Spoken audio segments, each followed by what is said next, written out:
আসসালামু আলাইকুম ওয়া রাহমাতুল্লাহি ওয়া বারাকাতুহু। বিসমিল্লাহ ওয়াল হামদুলিল্লাহ ওয়াস সালাতু ওয়াস সালামু আলা রাসূলিল্লাহ, আম্মা বা'দ। সম্মানিত দর্শক শ্রোতাদের আন্তরিক মোবারকবাদ জানিয়ে শুরু করছি বিআরবি নিবেদিত রহমতের রজনী সহযোগী স্পন্সর ঢাকা দারুস সুন্নাত মডেল মাদ্রাসা ও ইসলামী ব্যাংক বাংলাদেশ পিএলসি। সুপ্রিয় দর্শক শ্রোতা, দেখতে দেখতে রমজানুল মোবারকের শেষ দিকে আমরা চলে এসেছি। আল্লাহ রাব্বুল আলামিন এই শেষ অংশের বেজর রাতে আমাদেরকে দিয়েছেন হাজার মাসের চেয়েও শ্রেষ্ঠ রাত লাইলাতুল কদর। আল্লাহ রাব্বুল আলামিনের দরবারে শুকরিয়া, আল্লাহ সুবহানাহু ওয়া তাআলা আমাদেরকে পর্যন্ত হায়াত দিয়েছেন। আজ আমরা আলোচনা করব লাইলাতুল কদরের গুরুত্ব, তাৎপর্য, করণীয় বর্জনীয় সম্পর্কে। এ বিষয়ে আলোচনা করার জন্য আমার সাথে রয়েছেন দেশ বরেণ্য ইসলামী চিন্তাবিদ দুজন। আমরা তাদের সাথে পরিচিত হব।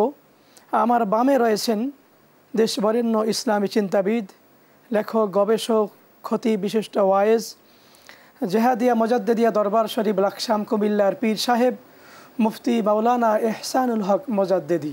আসসালামু আলাইকুম ওয়া রাহমাতুল্লাহি ওয়া বারাকাতুহু। ওয়ালাইকুম আসসালাম ওয়া রাহমাতুল্লাহি ওয়া বারাকাতুহু। মুহতারাম, কেমন আছেন? জি আলহামদুলিল্লাহ। শুকরিয়া, জাযাকাল্লাহ, আপনাকে স্বাগত। জি মোবারকবাদ।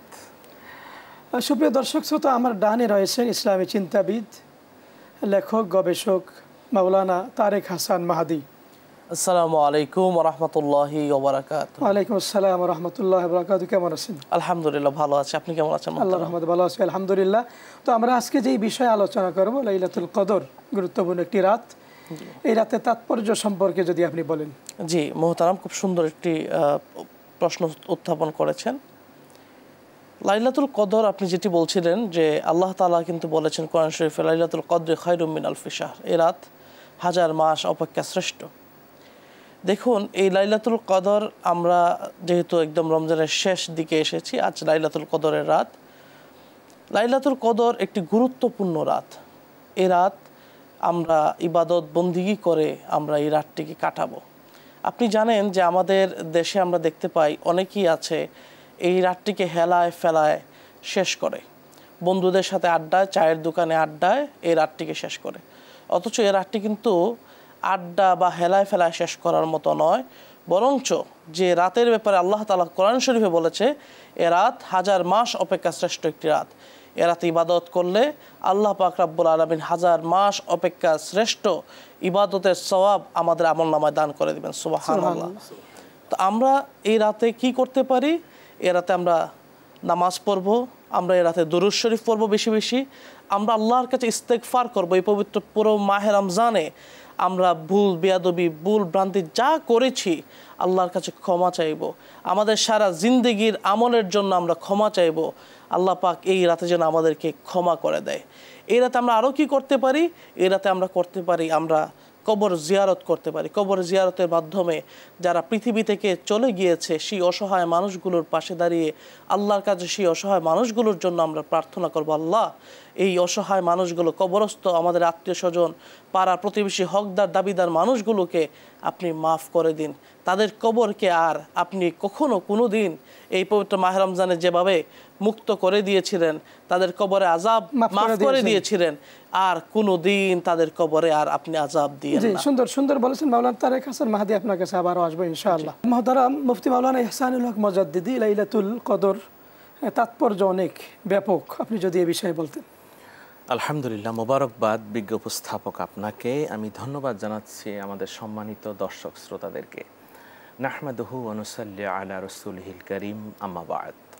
লাইলাতুন শব্দের অর্থ হচ্ছে রাত, কদর মানে হচ্ছে ভাগ্য।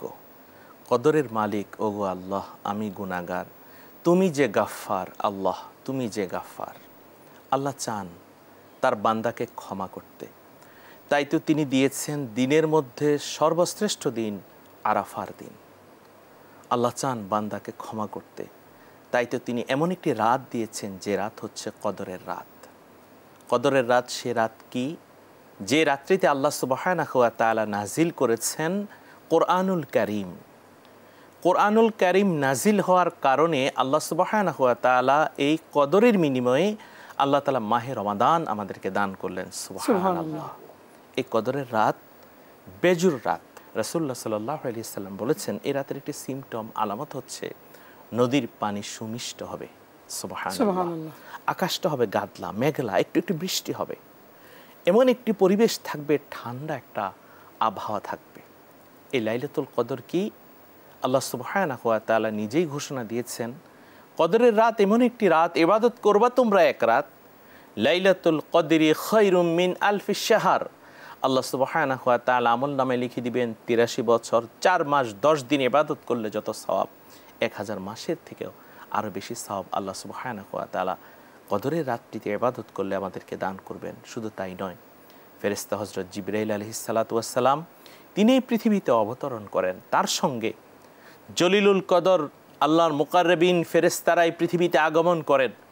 তারা দেখেন এই পৃথিবীতে কে কি করেন, কে কি অবস্থায় আছে, কে মা বাবার জন্য আজকে একটু আল্লাহর কাছে দোয়া করছেন, কে আল্লাহর কাছে একটু কাকুতি মিনতি করছেন, কে এই কদর পাওয়ার জন্য আল্লাহর কাছে বারবার চাইছেন। হতে পারে এই কদরের রাত আমাদের জীবনের শেষ কদরের রাত। তারা সবাই বলছেন সালাম সালাম, শান্তি শান্তি, হিয়া মাতলাইল ফজর, ফজর পর্যন্ত তারা এই শান্তির আহ্বান করেন। অতএব কদরের রাতটি হচ্ছে এমন একটি রাত, যে রাত আল্লাহ সুবহানাহু ওয়া তাআলার মকবুল রাত, যে রাতে রাসূলুল্লাহ সাল্লাল্লাহু আলাইহি ওয়াসাল্লাম সারা রাত সাহাবায়ে কেরামদেরকে নিয়ে, আজওয়াজে মুতাহহারাত ওনার স্ত্রীদেরকে নিয়ে তিনি ইবাদত করেছেন। উম্মতে মুহাম্মদীকে বলেছেন তোমরা ইবাদত করো। এ রাত্রিতে অবহেলায় আমাদেরকে কাটানো উচিত নয়। অবশ্যই কোরআনুল কারীম তেলাওয়াত করা, তাসবিহ তাহলিল করা, জিকির আসকার করা। এবং আপনি জানেন এই কদরের রাত্রিতে সারা বাংলাদেশে ইসলামী ফাউন্ডেশনের রুলস অনুযায়ী কিন্তু কোরআনুল কারীম খতম হয়। অতএব মসজিদগুলোতে তারাবি, 20 রাকাত তারাবিতে কোরআনুল কারীম খতম হয়। এবং কদরের রাত্রিতে কিন্তু আল্লাহ সুবহানাহু ওয়া তাআলা দোয়া কবুল করেন। আমরা আল্লাহর কাছে প্রাণ ভরে দোয়া করব, আমরা চোখের পানি ফেলার চেষ্টা করব। মোহতারাম সুন্দর বলতেছিলেন কদরের রাত যদি আমরা পাই, একটি দোয়া করতে আল্লাহ রাসূল কিন্তু আমাদেরকে শিক্ষা দিয়েছেন। আপনি যদি সেই দোয়াটার কথা বলতেন। জি আলহামদুলিল্লাহ। মা আয়েশা সিদ্দিকা রাদিয়াল্লাহু তাআলা আনহা, তিনি আমাদের মা, আজওয়াজ উম্মাহাত, তিনি সারা পৃথিবীর উম্মতের মা। আল্লাহ রাসূল সাল্লাল্লাহু আলাইহি সাল্লামকে তিনি বলেছেন, ইয়া রাসূলুল্লাহ, আমি যদি কদরের রাত পেয়ে যাই, আমি এমন কোন দোয়া পড়ব যে দোয়া পড়লে আল্লাহ আমাকে কদর দান করবেন? তখন আল্লাহ রাসূল সাল্লাল্লাহু আলাইহি ওয়াসাল্লাম বললেন, আয়েশা তুমি এই দোয়া পড়বে, আল্লাহুম্মা ইন্নাকা আফুউন তুহিব্বুল আফওয়া ফা'ফু আন্নি।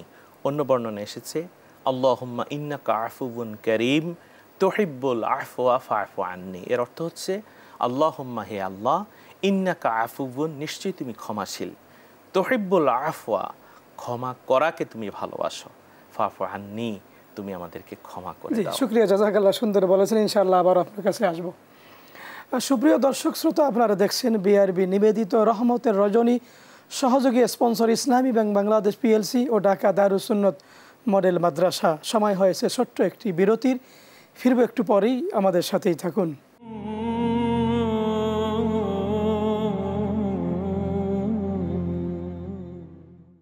সুপ্রিয় দর্শক শ্রোতা, বিরতির পরে আমরা মূল আলোচনা শুনতেছিলাম, আমরা করতেছিলাম লাইলাতুল কদর সম্পর্কে। মাওলানা তারেক হাসান মাহাদি আপনি সুন্দর বলেছিলেন কবর জিয়ারতের কথা, আমরা কোরআন তেলাওয়াতের কথা বিজ্ঞ আলোচকের মুখে আমরা শুনেছি। আমরা লাইলাতুল কদরের ফজিলত, বারাকাত, মাগফিরাত পাবার জন্য আমরা আর কি আমল করতে পারি যদি আপনি বলেন। জি মোহতারাম, খুব সুন্দর আপনি প্রশ্ন করেছেন। দেখুন, লাইলাতুল কদরের রাত যেহেতু দীর্ঘ রাত, আমরা সারা রাত ইবাদত বন্দেগীতে কাটাবো, আমরা কিন্তু চাইলে সালাতুত তাসবিহ নামাজটা পড়তে পারি। সারা বছর যেহেতু সময় হয়ে ওঠে না অনেকের, আপনি জানেন যে রাসূল সাল্লাল্লাহু আলাইহি সাল্লাম বলেছেন তোমরা জীবনে একবার হলেও সালাতুত তাসবিহ নামাজ পড়ার চেষ্টা করবে। সেখানে যেহেতু লাইলাতুল কদরের রাত, সারা রাত ইবাদত বন্দেগী করার একটি সুবর্ণ সুযোগ থাকে আমাদের, অনেকেই মসজিদে ইবাদত বন্দেগীতেই সারা রাত কাটাবেন, তো সেহেতু আমরা চাইলে সালাতুত তাসবিহ নামাজ পড়তে পারি।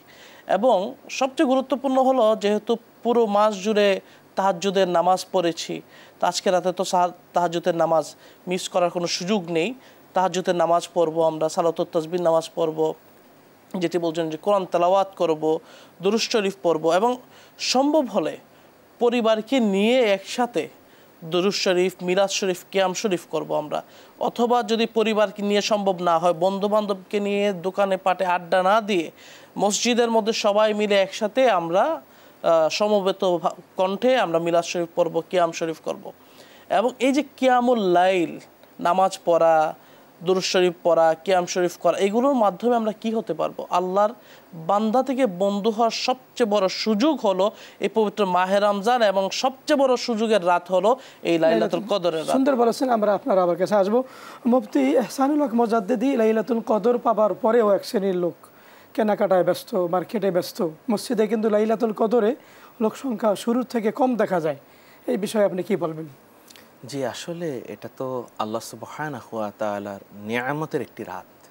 এই নিয়ামতকে যারা কদর করতে পারবে না, তাদের মতো বড় হতভাগা আর কেউ নাই। আপনি জানেন, বুখারী মুসলিম শরীফের হাদিস, রাসূলুল্লাহ সাল্লাল্লাহু আলাইহি সাল্লাম বলেছেন, মান কামা লাইলাতুল কদরি ঈমানান ওয়া ইহতিসাবা গুফিরা লাহু মা তাকাদ্দামা মিন যামবিহি। যারা কদরের রাত্রিতে ঈমানের সাথে সওয়াবের নিয়তে ইবাদত বন্দেগী করবে, আল্লাহ সুবহানাহু ওয়া তাআলা তাদের জিন্দেগীর तमाम গুনাহ ক্ষমা করে দিবেন। এই যে গুনাহ ক্ষমা পাওয়ার অপরচুনিটি, এত বড় একটি সুযোগ পাওয়ার পরেও যারা এই কদরের রাত্রিকে ইবাদত বাদ দিয়ে কেনাকাটায় মগ্ন রয়েছে, আড্ডাবাজিতে লিপ্ত রয়েছে, ফটকা ফুটায়, অথবা গল্পগুজব করে, অথবা নিজেরা ফেসবুক দেখে, ইন্টারনেট দেখে, অথবা নাটক দেখে সময় পাস করে দেয়, কাটিয়ে দেয়, তাদের মতো দুর্ভাগা আর কেউ নাই। অতএব আমাদের সকলকে এই বিষয়ে ফোকাস করা উচিত যে কদরের এই রাত্রিটা কেনাকাটার জন্য নয়, আড্ডাবাজির জন্য নয়, অন্য কোনো কাজের জন্য নয়, শুধুমাত্র আল্লাহর ইবাদতের জন্যই আমরা কাটানোর চেষ্টা করব। সুন্দর বলেছেন। আমরা আবার আপনার কাছে আসবো ইনশাআল্লাহ। তারেক হাসান মাহাদি, যুবক শ্রেণী যারা, যুবকদের উদ্দেশ্যে আপনি এই কদরের রাতে তাদের কি করা দরকার যদি আপনি সংক্ষেপে বলেন?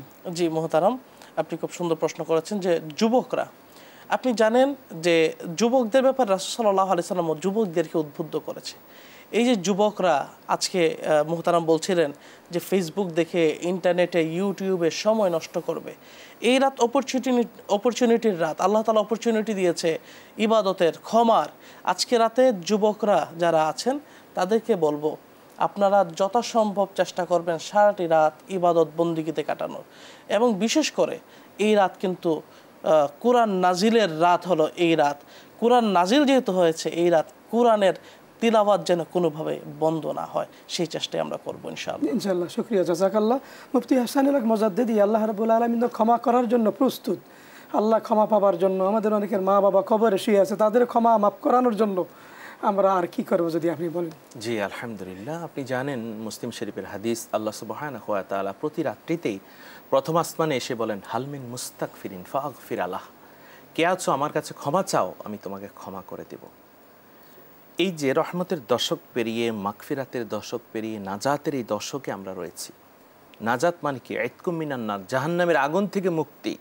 তো জাহান্নামের আগুন থেকে মুক্তির জন্য আমরা আল্লাহর কাছে দোয়া মুনাজাত করব, হাত তুলে কান্নাকাটি করব, চোখের পানি ফেলার চেষ্টা করব। ওগো রহমান, ওগো রহিম, ওগো গাফফার, তুমি আমাদেরকে ক্ষমা করো, তুমি আমাদেরকে লাইলাতুল কদর নসিব করো, আমাদের মা বাবাকে তুমি মাফ করে দাও। এবং মা বাবা ক্ষমা পাওয়ার জন্য আল্লাহ সুবহানাহু ওয়া তাআলা একটি দোয়া আমাদেরকে শিখিয়েছেন, রব্বির হামহুমা কামা রব্বায়ানি সগীরা। রব্বি, হে আমার আল্লাহ, ইরহামহুমা, তুমি মা বাবার প্রতি দয়া করো, কামা রব্বায়ানি সগীরা, যেমনিভাবে ছোট্টবেলায় মা বাবা আমাদের প্রতি দয়া করেছেন, মায়া করেছেন। আজকে মা বাবার জন্য আমরা আল্লাহর কাছে দোয়া করব। দাদা দাদি, নানা নানি, আত্মীয় স্বজন, পীর ওস্তাদ, শ্বশুর শাশুড়ি, সারা বিশ্বের মুমিন মুসলমান, জিন্দা মুদ্রা সবার জন্য আমরা আল্লাহর কাছে দোয়া করব। যাদের মা বাবা রয়েছে তাদের প্রাণ ভরে খেদমত করব এবং আল্লাহর কাছে আমরা চাইব, আল্লাহ এ কদর যেন শেষ কদর না হয়, তুমি আমাদের জীবনে বারবার লাইলাতুল কদর নসিব করো। এবং আমরা নিজের বিবেক দিয়ে একটি প্রশ্ন করব, কদর তো আমরা পেয়েছি, কদরের রাত যে আমরা পেলাম, আমরা কি আসলেই লাইলাতুল কদর আল্লাহর পক্ষ থেকে পেয়েছি? আল্লাহ কি আমাদের রোজা কবুল করেছেন? আল্লাহ কি আমাদের তারাবি কবুল করেছেন? আল্লাহ কি আমাদের ইফতার কবুল করেছেন? যদি না করে থাকেন, আর অল্প কয়টা দিন আছে, সেই দিনগুলো আমরা কাজে লাগাবো। যেহেতু কোরআন নাজিলের মাস, অন্তত 3 বার সূরা ইখলাস যদি আমরা পড়ি, রাসূলুল্লাহ সাল্লাল্লাহু আলাইহি সাল্লাম বলেছেন 1 খতম কোরআন শরীফের সওয়াব। এবং আপনি জানেন সূরা জিলজালের কথা, সূরা জিলজাল যদি কেউ একবার পড়ে 15 পারা আল্লাহ সুবহানাহু ওয়া তাআলা তেলাওয়াত করলে যে সওয়াব তার আমলনামায় সে সওয়াব দিবেন, দুইবার পড়লে এক খতম কোরআন শরীফের সওয়াব। মহতারাম, আল্লাহর ক্ষমা লাভে কিন্তু আল্লাহর রাসূলকেও কিন্তু লাগবে। রাসূলের প্রতি দুরূদ শরীফ আমরা কেমনে পড়ব, ফজিলত সম্পর্কে সংক্ষেপে যদি আপনি বলেন। দুরূদ শরীফ এমন একটি আমল, যে আমল আল্লাহ সুবহানাহু ওয়া তাআলা নিজে করেন এবং তিনি মুমিন মুসলমানদেরকে করতে বলেন। ইন্নাল্লাহা ওয়া মালাইকাতাহু ইউসাল্লুনা আলান নবী ইয়া আইয়ুহাল্লাযীনা আমানু সাল্লু আলাইহি ওয়া সাল্লিমু Taslima. Surely Allah and his angels send blessing our prophet Muhammad Mustafa sallallahu alaihi wasallam. নিশ্চয় আল্লাহ তার ফেরেশতাদেরকে নিয়ে আমার নবীর প্রতি রহমত নাজিল করেন, ফেরেশতারাও ইস্তিগফার করেন, ফেরেশতারাও তাসবিহ তাহলিল করেন, আল্লাহর জন্য আমার নবীর প্রতি রহমত নাজিল করেন। তো আল্লাহ বলেন ইয়া আইয়ুহাল্লাযীনা আমানু সাল্লু, হে ঈমানদারেরা তোমরা নবীর উপর দুরূদ পড়ো, ওয়া সাল্লিমু তাসলিমা, এবং কিয়াম করো তাজিমের সাথে। দাঁড়িয়ে যে ইয়া নবী সালাম আলাইকা বলা, নবীকে সালাম দেওয়া, এটা হচ্ছে কোরআনের নির্দেশ। এবং আপনি জানেন আদ-দুরুল মুনাজ্জাম কিতাবে একটি হাদিস এসেছে আবু দারদা রাদিয়াল্লাহু তাআলা থেকে, আল্লাহ রাসূল আবু আমের আনসারীর বাড়ির পাশ দিয়ে যাচ্ছিলেন। আবু আমের আনসারী তার পরিবার পরিজন আত্মীয় স্বজন নিজের ইষ্ট কুটুম নিয়ে আমার নবীর মিলাদুন নবী মাহফিল করছেন। আল্লাহ নবী বললেন, এ আবু আমের আনসারী তুমি কি করছো? আবু আমের আনসারী বললেন, ইয়া রাসূলুল্লাহ আপনার মিলাদ মাহফিল কায়েম করছি। আল্লাহ নবী বললেন, ইন্নাল্লাহ কাদ ফাতাহা আলাইকা আবওয়ার রাহমা, তুমি আমার মিলাদ মাহফিল কায়েম করার কারণে আল্লাহ সুবহানাহু ওয়া তাআলা তোমার জন্য জান্নাতের 8টা দরজা খুলে দিয়েছেন। মহতারাম, সর্বশেষ যদি আপনি একটু বলেন যে আমরা আল্লাহর ক্ষমা লাভের জন্য, এই কদরের বরকত পাবার জন্য আমরা কি বর্জন করব? অবশ্যই যেমনিভাবে আমরা দুরূদ সালাম পড়ব, ঠিক তেমনিভাবে আজকের এই রাত্রিতে যারা আড্ডাবাজিতে লিপ্ত রয়েছে, যারা গোল মিটিং করছে চায়ের দোকানে, অথবা যারা নিজেরা ফটকা ফুটাচ্ছে, যারা গান বাজনায় কনসার্টে লিপ্ত রয়েছে, অথবা যারা আল্লাহর ইবাদত বিমুখ রয়েছে, ওই আমলগুলো বাদ দিয়ে সবাইকে ফাফিরু ইলাল্লাহ, আল্লাহর দিকে ফিরে আসার জন্য আমরা আহ্বান করব। যেহেতু আজকের এই রাতে আল্লাহ আমাদেরকে ক্ষমা করবেন, উসিলা হচ্ছেন আমাদের দয়াল নবী মুহাম্মদ মুস্তাফা সাল্লাল্লাহু আলাইহি সাল্লাম। আমরা দোয়া করব সারা বিশ্বের মুমিন মুসলমানের জন্য, আমাদের নাজাতের জন্য। জি, শুকরিয়া, জাযাকাল্লাহ। মুফতি হাসানুল হক মুজাদ্দিদি, কষ্ট করে আসার জন্য আপনাকে ধন্যবাদ। আপনাকে অনেক অনেক মোবারকবাদ। জি, শুকরিয়া, জাযাকাল মাওলা তারেক হাসান মাহদি, আপনাকেও ধন্যবাদ। আপনাকেও মোবারকবাদ। সুপ্রিয় দর্শক শ্রোতা, আপনারা দেখছেন বিআরবি নিবেদিত রহমতের রজনী, সহযোগী স্পন্সর ঢাকা দারুস সুন্নাত মডেল মাদ্রাসা ও ইসলামী ব্যাংক বাংলাদেশ পিএলসি। আমরা দেখতে দেখতে অনুষ্ঠানের একেবারে শেষ পর্যায়ে চলে এসেছি। আমরা সিদ্ধান্ত নিব, রাতে আসি, দিন পেরিয়ে কদরের রাত আমরা পাবো, পরিকল্পনা নিব এখন থেকেই শুরু করব যে আমি কি কাজ করব। মাগরিবের নামাজ পড়ব, তার আগে ইফতারি করব, মাগরিবের নামাজের পরে 6 রাকাত আউয়াবিন পড়ব, এশার নামাজ পড়ব, 20 রাকাত তারাবি নফল নামাজ পড়ব, তাহাজ্জুদ পড়ব, সালাতুত তাসবিহ। আমাদের জীবনে অনেক প্রয়োজন আছে, অনেক সমস্যা আছে। সালাতুল হাজতের নামাজ পড়ে আল্লাহর কাছে চোখের পানি ফেলে আমরা কাঁদব। বিশেষ করে মনে করব শেষ রমজান, এই কদর আমার জীবনের শেষ কদর, আমার নামে বিদায়ের চিঠি চলে আসবে যে কোনো সময়। আমার মা চলে গেছে, আমার আব্বা চলে গেছে, আমাদের অনেকে আত্মীয় স্বজন চলে গেছে, তাদের জন্য আমরা চোখের পানি ফেলে আল্লাহর কাছে কাঁদব। আল্লাহ রাব্বুল আলামিন যেন তাদেরকে মাফ করে দেন, মা বাবাকে আল্লাহ যেন জান্নাতুল ফেরদাউসের মেহমান হিসাবে কবুল করেন, পীর ওস্তাদ যারা আছে আল্লাহ যেন তাদেরকে মাফ করে দেন, এই দোয়া করব। এবং জীবনে আমরা ভালো হয়ে চলব, যতদিন এই জমিন আমরা বেঁচে থাকব, ভালো মানুষের গুণাবলী অর্জনের মাধ্যমে আল্লাহর সন্তুষ্টি অর্জন করার প্রাণপণ চেষ্টা করব। প্রিয় নবী রসুল আরবি মোহাম্মদ রসুল্লাহ সাল্লাল্লাহু আলাইহি ওয়া আলিহি ওয়াসাল্লামের সুন্নাহ মোতাবেক আমরা জীবন পরিচালনা করব ইনশাআল্লাহ। আল্লাহ রাব্বুল আলামিন সকলকে সেই তৌফিক দান করুন, আমিন ইয়া রাব্বাল আলামিন। ইনশাআল্লাহ আগামী পর্বে নতুন কোনো বিষয়, নতুন অতিথির সাথে দেখা হবে। সকলের সুস্বাস্থ্য ও সার্বিক কল্যাণ কামনা করে আজকের মতো শেষ করছি। আল্লাহ হাফেজ, আসসালামু আলাইকুম ওয়া রাহমাতুল্লাহি ওয়া বারাকাতুহু।